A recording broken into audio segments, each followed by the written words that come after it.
Најмасовните протести на граѓанската иницијатива за заедничка Македонија пробудија голем интерес кај медиумите од соседството, но и кај светските гласила. Српски телеграф пишува дека над 250.000 граѓани излегле на улиците низ целата држава за да порачат дека нема да дозволат албанска влада и платформи од туги држави да одлучуваат за Македонија.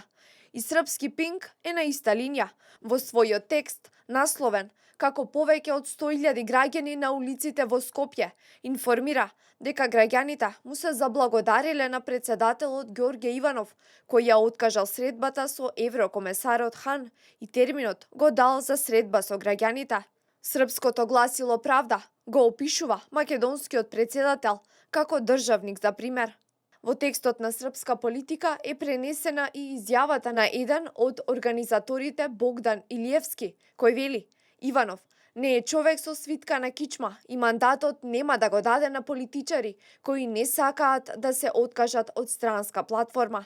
Српски информер известува дека на протестите во Скопје учествувале многу јавни личности, меѓу кои и познатата пијанистка Елена Мисиркова, која му порачала на председателот Иванов да не дозволи платеници од други земји и странски здруженја да се мешат во внатрешната политика на Македонија.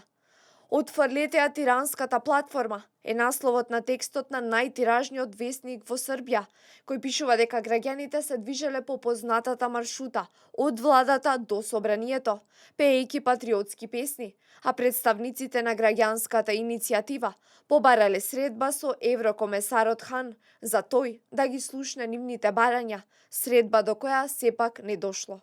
Освен кај медиумите од регионот, веста за синокешните протести се слушна и преку океанот. Во Гласот на Америка се споменува дека двете најголеми македонски партии нема доволно пратеници за да можат да состават влада и дека албанските партии бараат нивниот јазик да стане второофицијален. Реномираниот весник Вашингтон Пост информира дека македонскиот председател одбил да го предаде мандатот на социјалдемократите за тие да формираат влада, се додека не ги отфрлат барањата на албанските партии. И американскиот весник Мајами Хералд известува за масовноста на протестите.